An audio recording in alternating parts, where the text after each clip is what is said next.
ফিলিস্তিনের গাজায় নিঃশর্ত ও স্থায়ী যুদ্ধবিরতির প্রস্তাব পাশ করেছে জাতিসংঘের সাধারণ পরিষদ। ইউএনআরডব্লিউ এর সমর্থনেও আলাদা প্রস্তাব পাশ হয়েছে। ইসরায়েল আইন করে এই সংগঠনকে তাদের দেশে নিষিদ্ধ ঘোষণা করেছে।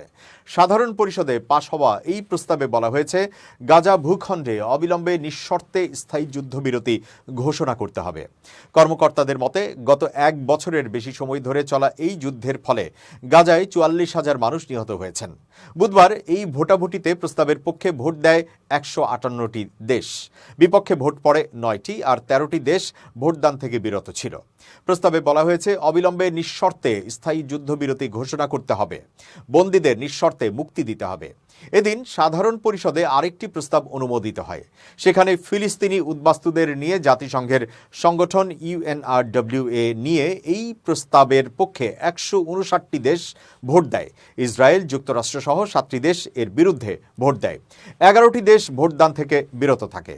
এই প্রস্তাবে ইউএনআরডব্লিউএ নিয়ে ইসরায়েলের আইনের নিন্দা করা হয়েছে। বলা হয়েছে, ইসরায়েল যেন ইউএনআরডব্লিউএ-কে যথাযোগ্য মর্যাদা দেয় এবং তাদের কাজে যেন কোনো বাধা না দেয়। এই প্রস্তাব পাশ করার আগে জাতিসংঘের সদস্য দেশগুলোর অনেকেই তাদের ভাষণে ফিলিস্তিনকে সমর্থন জানায়। জাতিসংঘে ফিলিস্তিনের দূত রিয়াদ মানসুর বলেন, গাজা এখন মানব পরিবারের যন্ত্রণার ক্ষতচিহ্ন হয়ে আছে।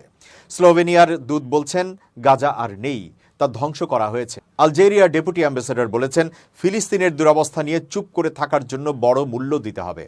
অবশ্য এই প্রস্তাবকে প্রতীকী মনোভাব বলে মনে করা হচ্ছে, কারণ ইসরায়েল ও যুক্তরাষ্ট্র তা খারিজ করে দিয়েছে। আর এই প্রস্তাব মানার কোনো আইনি বাধ্যবাধকতাও ইসরায়েলের ওপর নেই।